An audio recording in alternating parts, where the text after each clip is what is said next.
So you guys just watched an insane pump track run by Olympic snowboarder Pierre Vaultier. And each time that he went through this course, he had to do it over and over again until he got it perfect. And as he did that, he would slip up and fall, and Red Bull would have to rework the snow in order to get it perfect so that he could get through it and get to the other end as it dropped in the final cut. As you keep watching the video, you can see the time and effort that went into being able to do this insane stunt. And this is not something that just happens by accident. Red Bull put in a lot of time and effort and work in order to create this massive masterpiece. It's kind of insane what goes into creating these Red Bull videos that we all just watch and our minds are just blown at how did they do that? It takes a lot of time and effort. Here's a crazy thought though. In the Bible, we are called God's masterpieces. In the book of Ephesians, as Paul is writing to a local church about the power of their salvation, he says we are God's masterpieces. It says this in Ephesians 2:10. It says, "For we are God's masterpieces," or handiwork, created in Christ Jesus to do the works that he prepared in advance for us to do. If you are a disciple of Jesus, you are his masterpiece. And it's kind of crazy when you think about it, because it doesn't matter who you are or what you've done.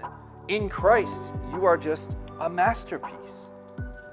And remember what I said beforehand, that masterpieces take time and effort to do.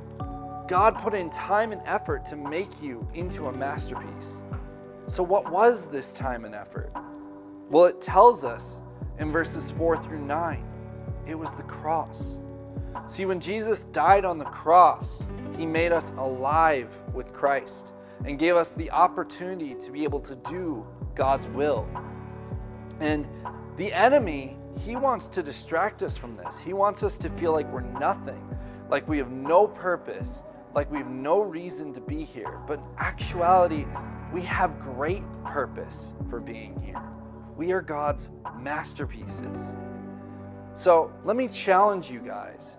Are you living like a masterpiece of Christ? Are you doing the work of the Lord? Are you looking for opportunities to be able to share his truth with others? Or are you so focused on trying to do what you can for him that you're caught up in your own efforts, maybe your own salvation?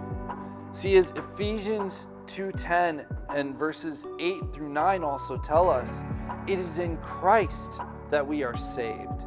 It is through the free gift of salvation that we are saved, not by our own efforts, not by anything we've done, but by what he has already done. And so, as God's masterpieces, we should want to serve God because it is a free gift of salvation that drives us to do this. It's not by anything we have to do. It's something that he's already done. We should serve out of the love for him, not out of obligation. If you are a disciple of Jesus, you are God's masterpiece. Remember that as you go this week.